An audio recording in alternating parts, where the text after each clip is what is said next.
पण हे युद्ध आपण सगळ्यांनी मिळून एकत्र हातात हात घालून लढलो म्हणून ती परिस्थिती निर्माण झाली होती। साधारणतः कालच्या जानेवारी फेब्रुवारीपर्यंत आपल्याला असं वाटत होतं की आता झालं संपलं, ये कोरोना कोरोना क्या है, क्या चीज है कोरोना, कोविड क्या है।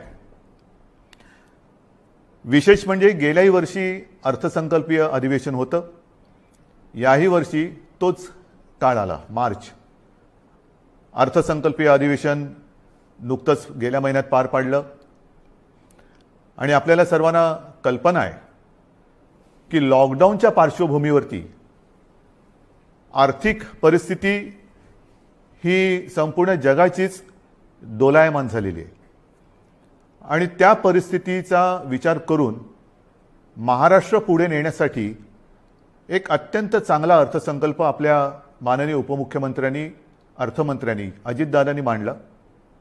आपल्या सरकारचा तो अर्थसंकल्प महाराष्ट्र पुढे नेणारा, संकटातही महाराष्ट्र थांबला नाही, थांबणार नाही हे करून दाखवणारा तो अर्थसंकल्प आपण मांडला।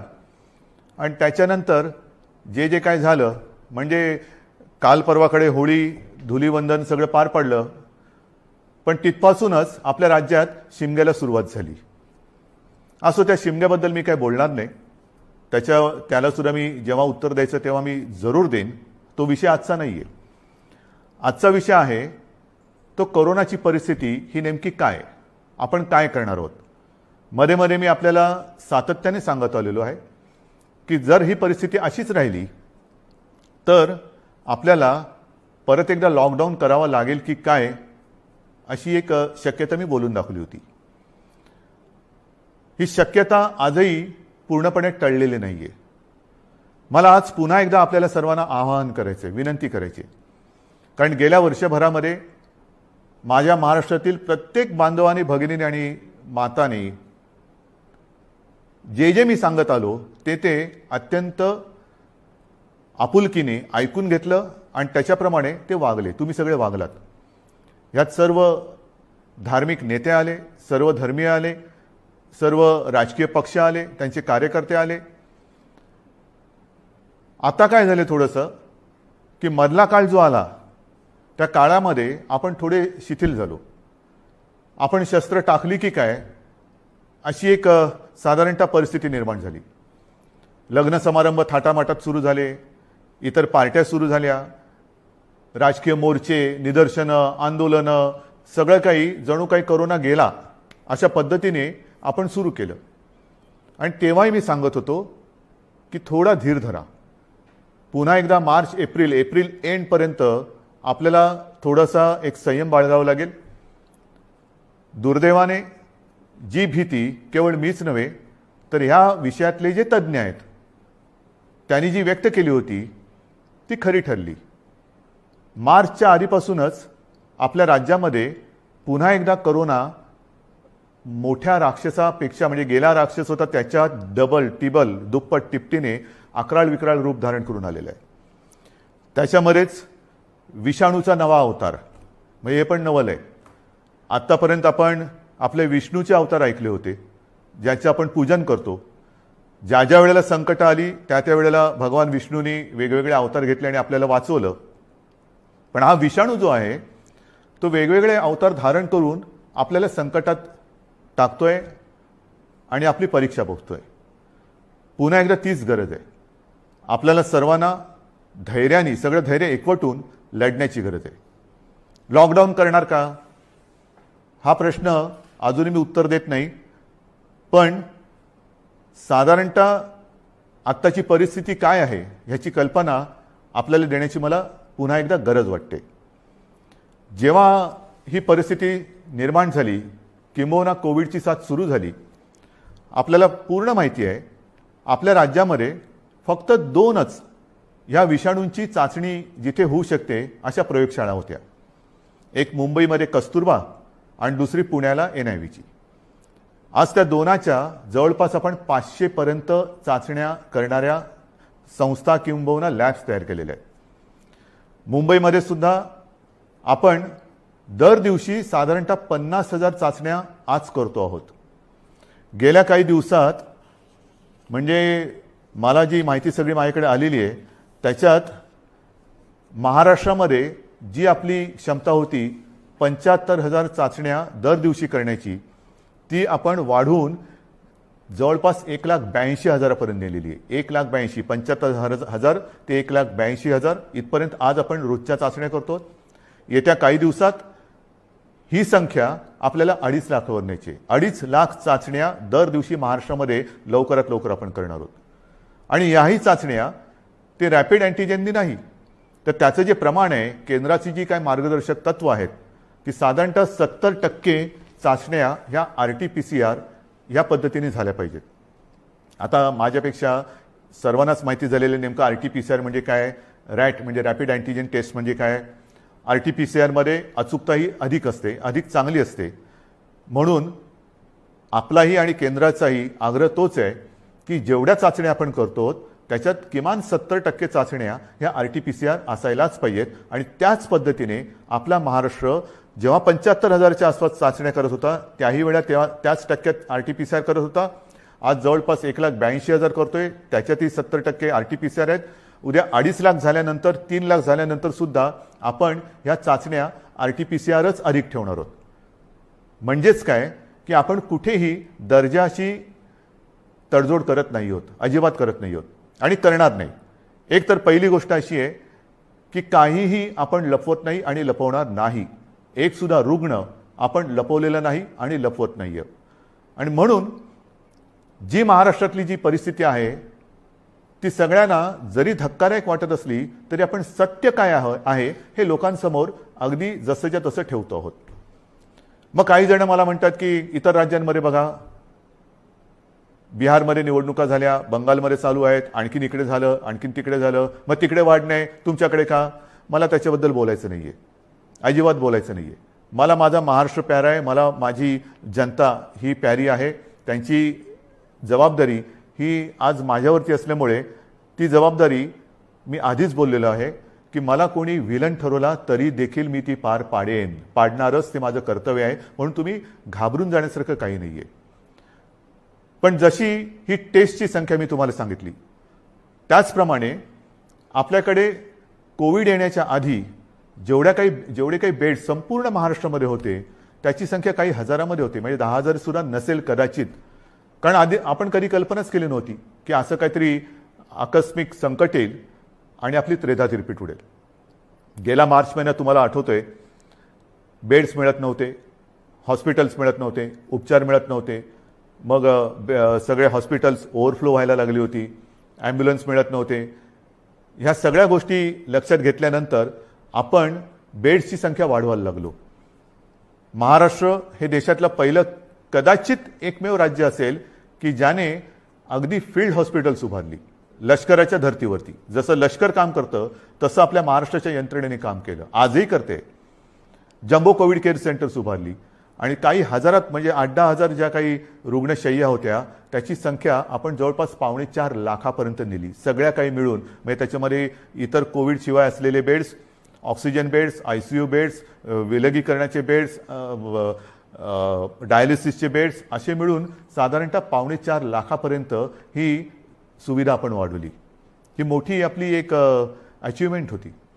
आणि तेव्हाही मी म्हटलं होतं की लॉकडाऊनचा उपयोग हा संसर्ग थांबवण्यासाठी आहे आणि त्याच वेळेला आपल्या आरोग्य सुविधा वाढवण्यासाठी आहे.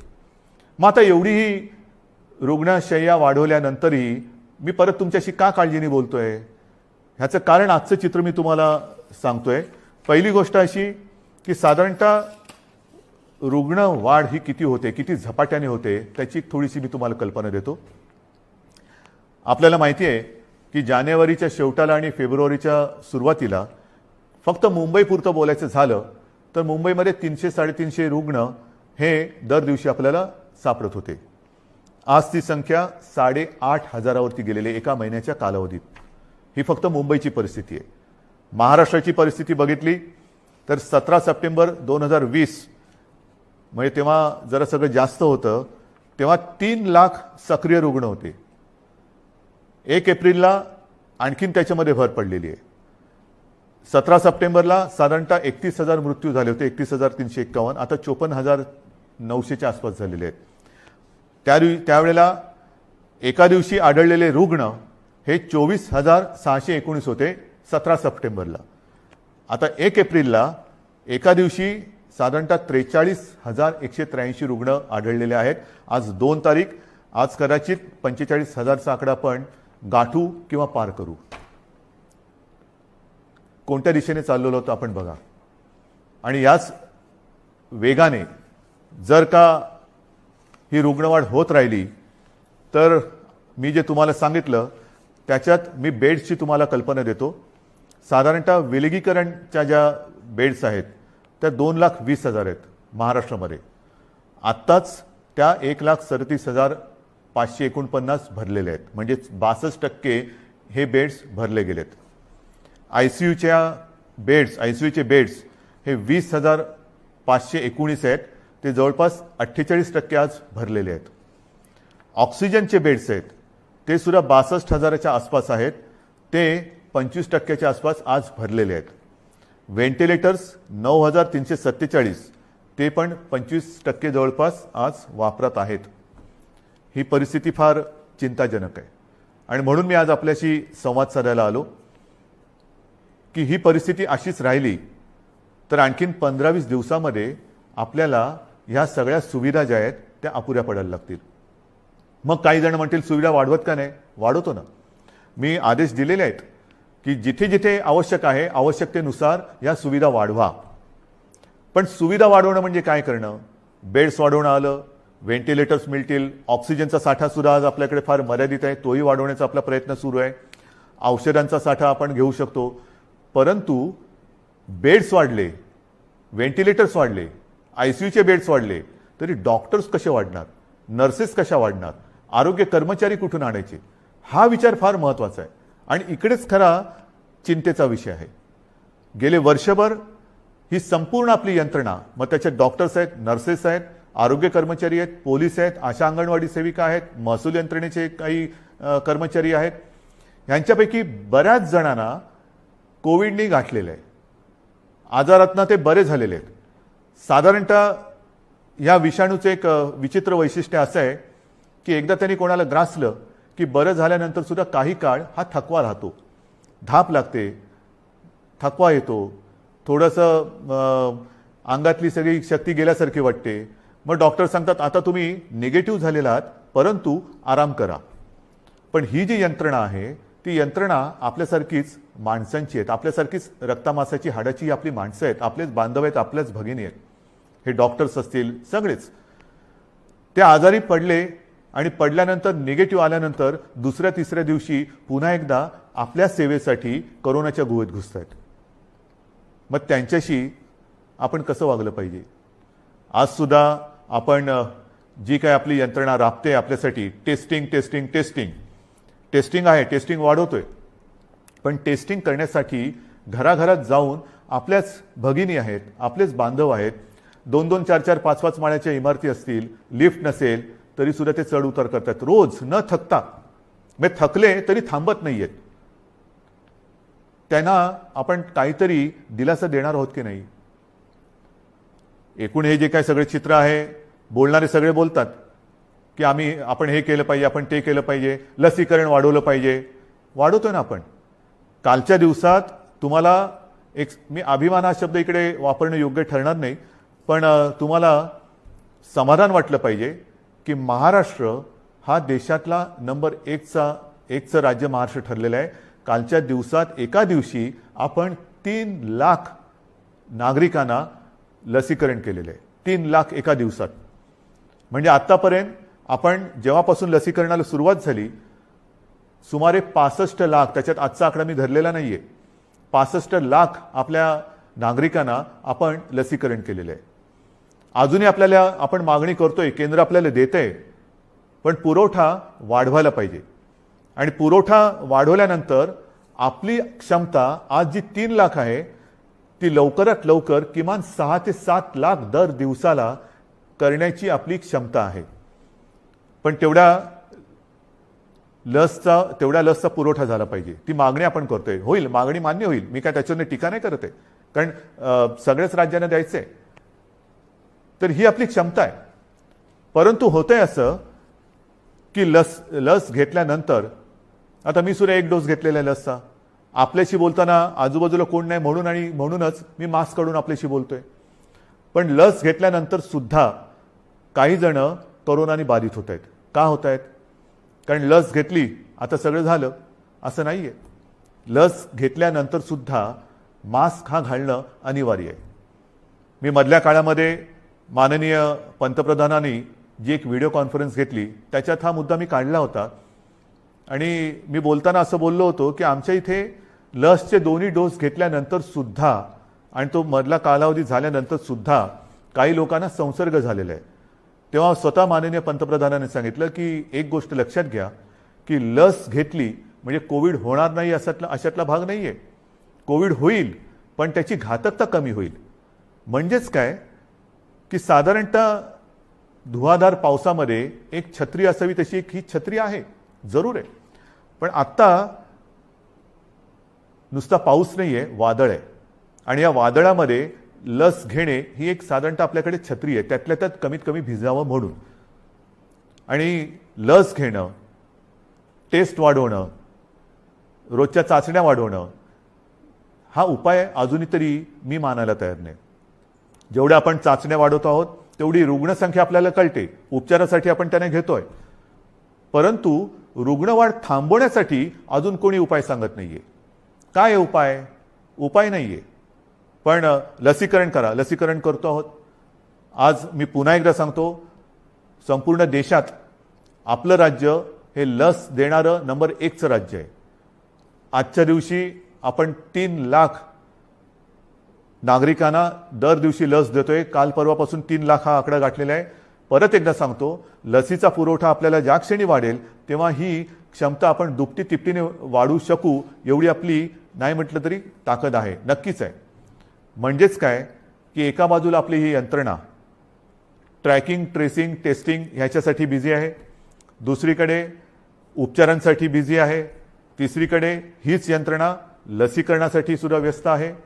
हे सगळं एकत्रित आल्यानंतर त्यांची काय स्थिती होत असेल ह्याचा थोडा आपण विचार केला पाहिजे. आणि म्हणून मला असं वाटतं की लॉकडाऊन करायचं का? इतर देशांनी काय केलेलं आहे? इतर देशाचा जर का आपण अंदाज घेतला तर अमेरिकेने सुद्धा 7 कलमी कार्यक्रम जाहीर केले आहे. त्याच्यामध्ये सुद्धा त्यांनी असं म्हटलेलं आहे की राजकारण नको, जीव महत्त्वाचा आहे, असं राष्ट्राध्यक्षांनी आवाहन केलं आहे.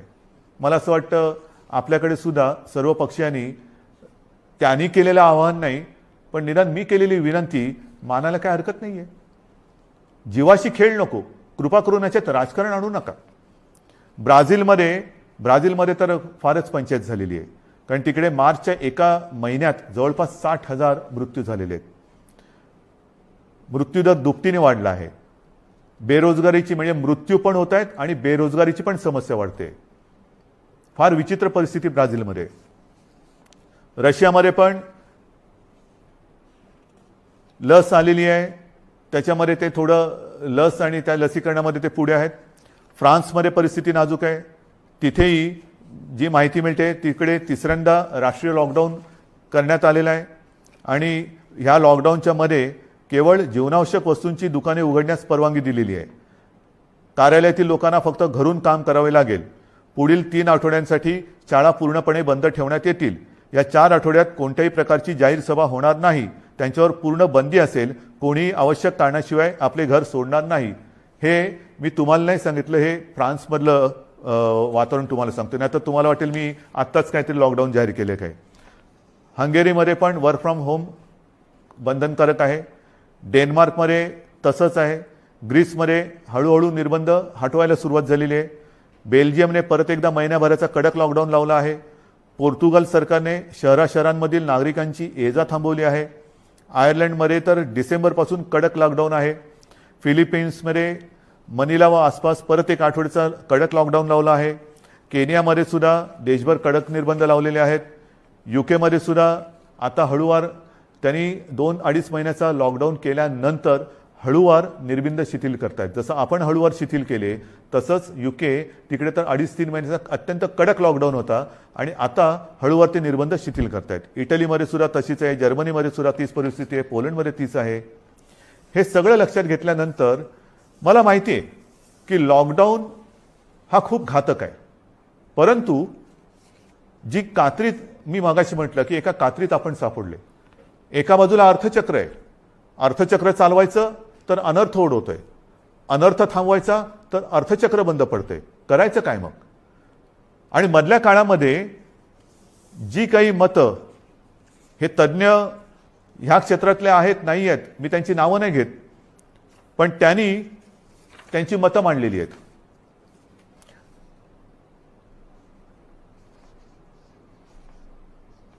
सर्वसामान्यांना त्रास होईल अशी लॉकडाऊनची भूमिका, मी पक्षाचं नाव घेत नाही कारण मला राजकारण आणायचं नाही, आम्ही खपवून घेणार नाही. तुम्हाला आलेला झटका म्हणजे नियम नको. महाराष्ट्रामध्ये कोरोनाचं नाटक पुन्हा सुरू झालेलं आहे. कोरोनाच्या संसर्गाला लॉकडाऊन हा पर्याय नाही. आम्ही लॉकडाऊनला जोरदार विरोध करू, रस्त्यावरती उतरू. हिटलरसारखं वागू नका. सर्वसामान्य जनतेला लॉकडाऊन परवडणारा नाही. जनता आधीच लॉकडाऊनला कंटाळली आहे, त्यामुळे राज्यात लॉकडाऊन लावणे हा पर्याय नव्हे. लॉकडाऊन हा अंतिम पर्याय होऊ शकत नाही. लॉकडाऊन लावायचं असेल तर आधी रोजगाराचे पैसे 5,000 रुपये का काय ते थेट खात्यात जमा करा. एका उद्योगपतीने सांगितले की लॉकडाऊन लावण्याच्या ऐवजी आरोग्य सुविधा वाढवा. आता आरोग्य सुविधा मी तुम्हाला सांगितली काय परिस्थिती आहे. गेल्या वर्षभरात आपण एवढी आरोग्य सुविधा वाढवली, अजूनही वाढवतो आहे. पण मुद्दा असा येतो की हे जे काही आपल्याला सल्ले देत आहेत त्यांना मी सांगू इच्छितो हात जोडून, उद्योगपतींना सांगतो, म्हणजे त्या ज्यांनी सांगले सगळ्या उद्योगपतींबद्दल नाही, की आरोग्य व्यवस्था वाढवतो मी, बेड्स वाढवतो, सगळं वाढवतो, पण कृपा करून रोज मला किमान 50 डॉक्टर्स, नर्सेस, आरोग्य कर्मचारी यांचा महाराष्ट्रभर पुरवठा होईल अशी काहीतरी सोय करा. कारण नुसतं फर्निचरचं दुकान म्हणजे आरोग्य सुविधा नाही आहेत. त्याच्यामध्ये व्हेंटिलेटर आल्यानंतर व्हेंटिलेटर वापरणारे सुद्धा तज्ज्ञ लागतात. ऑक्सिजन किती द्यायचा, किती प्रमाणात द्यायचा याच्यासाठी सुद्धा त्या विषयातला तज्ज्ञ लागतो. अगदी रेमडेसिवीर द्यायचं झालं तर ते कसं दिलं पाहिजे ते समजणारा डॉक्टर लागतो. ही तज्ज्ञ लोक आणि डॉक्टर्स ही कुठून आणायची? आणि ही परिस्थिती जर का बघितली तर मला तुमच्याकडनं हीच अपेक्षा आहे. जे सांगतायत की लॉकडाऊन केला तर आम्ही रस्त्यावरती उतरू, माझं म्हणणे जरूर उतरा, उतरलंच पाहिजे. पण ते लॉकडाऊनच्या विरोधात नाही, तर लॉकडाऊन होऊ नये म्हणून कोरोनाच्या विरुद्ध तुम्ही उतरा. या डॉक्टर्सना मदत करायला तुम्ही रस्त्यावरती उतरा. ज्या कुटुंबांमध्ये करते करविते ज्यांचा मृत्यू झालेला आहे त्या कुटुंबियांची जबाबदारी घेण्यासाठी रस्त्यावरती उतरा. ज्या कुटुंबांमध्ये सगळेच्या सगळे कोरोना बाधित झालेले आहेत त्यांची सेवा करण्यासाठी रस्त्यावरती उतरा. टेस्ट जे आपल्या या यंत्रणे जी करते आहे ट्रॅकिंग ट्रेसिंग त्यांना मदत करायला म्हणून रस्त्यावरती उतरा. नुसतं बोलायला ठीक आहे, अमुक केलं तर आम्ही रस्त्यावरती उतरू, माझं म्हणणं तर उतराच, रस्त्यावरती उतरा. कारण आता आपल्याला ही लढाई तशीच लढावी लागणार आहे. हातात हात घालून ही लढाई लढावी लागणार आहे. अनेक ठिकाणी मी बघतोय सभा समारंभांना तुडुंब गर्दी होते, बाजारपेठा फुलून गेलेल्या आहेत. थोडंसं धीर धरा. अनेक जणांना असं वाटतंय मास्क का लावतोय तू? अरे मास्क न लावण्यामध्ये शौर्य काय शौर्य आहे? मी मास्क वगैरे वापरत नाही, मी मास्क वापरणार नाही, काय शूर आहेस? मास्क न वापरणं ह्याच्यात शूरता नाही. आणि मास्क लावणं त्याला लावायला लाजायची गरज नाहीये. परत एकदा सांगतो की वॅक्सिन घेतल्यानंतर सुद्धा मास्क हा लावायलाच पाहिजे, अंतर ठेवलंच पाहिजे, हात धुत राहिलंच पाहिजे. आणि म्हणून काही कडक निर्बंध येत्या काही दिवसात आपल्याला लावावे लागतील. ते उद्या परवाकडे मी जाहीर करेन. विशेषतः शहरांमध्ये मी परत एकदा सांगतो, जिथे जिथे अनावश्यक गर्दी होते ही गर्दी आपल्याला टाळावीच लागेल. जी खाजगी कार्यालय आहेत त्या कार्यालयांना सुद्धा आपण प्रत्येकाला सूचना दिलेल्या आहेत. सूचनावलीच म्हणा ना, की लग्न समारंभात किती लोक पाहिजेत, ऑफिसमध्ये किती उपस्थिती पाहिजे, बसमधनं किती लोक गेले पाहिजे. आता ट्रेनमध्ये मुंबईमध्ये मी सांगेन की मी सांगितलं होतं की पीक अवर नॉन पीक अवर आता सगळं तुडुंब भरून चाललेलं आहे, रेस्टॉरंट्स भरून चाललेली आहेत. आता हे जर आपण थांबवलं नाही आणि परिस्थिती अशीच हाताबाहेर गेली आणि जसा ब्राझीलमध्ये दुर्दैवाने आता अशी परिस्थिती झालेली की लॉकडाऊन नाहीये पण शुकशुकाट झालेलं आहे, म्हणजे रस्त्यावर फिरत असतील लोक पण रोजगार गेले आणि जीवही गेले. मग काय राहिलं? जीव वाचवायचा की रोजगार वाचवायचा? रोजगार आपल्याकडे आहेत, रोजगार परत मिळतील, पण गेलेला जीव परत आणता येणार नाही. आणि म्हणून मी आपल्याला नम्रपणाने विनंती करतोय की येत्या काही दिवसांमध्ये 1-2 दिवसांमध्ये मी आणखीन काही जणांशी बोलतोय. काही त्याच्यात यातले तज्ज्ञ असतील, विविध राजकीय पक्ष आहेत, विविध मी पत्रकारांशी बोलेन. मला वेगळा काही उपाय असला तर पाहिजे. लॉकडाऊन हा उपाय नाही, मान्य. पण मग ही संसर्गाची साखळी तोडायची कशी? लसीकरण वाढवतोच आहे, पण लसीकरण देऊनही कोविड होत नाही अशातला भाग नाही. लसीकरण घेतल्यानंतर, लस घेतल्यानंतर सुद्धा कदाचित लस घेतलेल्याला कोविडचा त्रास कमी होईल, पण तो दुसऱ्याला संसर्गित करू शकतो, हेही आता सिद्ध झालेलं आहे.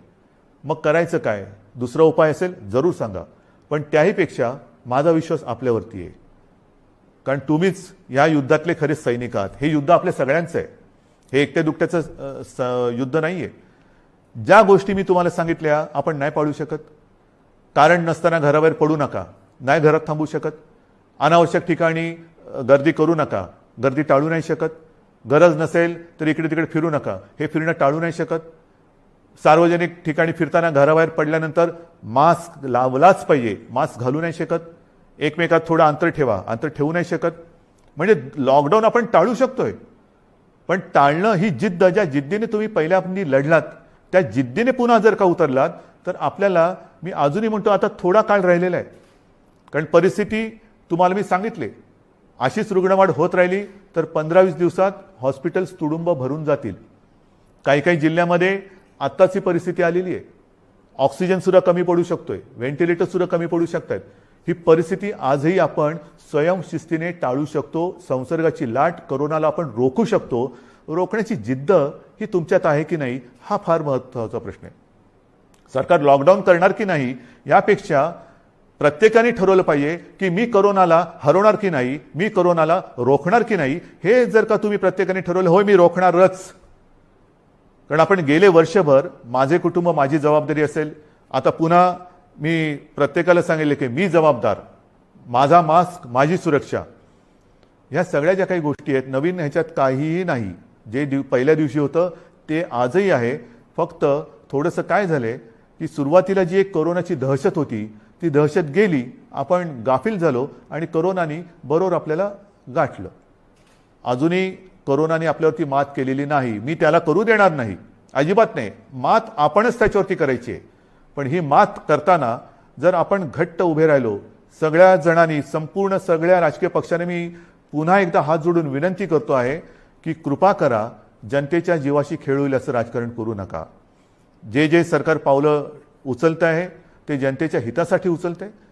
अर्थचक्रही फिरवायचं आहे, गरिबाची रोजीरोटीही वाचवायची आहे, पण त्याचबरोबरीने सगळ्यात आधी आपल्याला त्यांची जीव वाचवायची आहे. म्हणून जीवाला पहिलं महत्त्व द्यायचं आहे आणि त्याच्यानंतर मग बाकीच्या ज्या काही गोष्टी आहेत त्या आपल्या हातातल्या आहेत त्या आपण करू शकतो.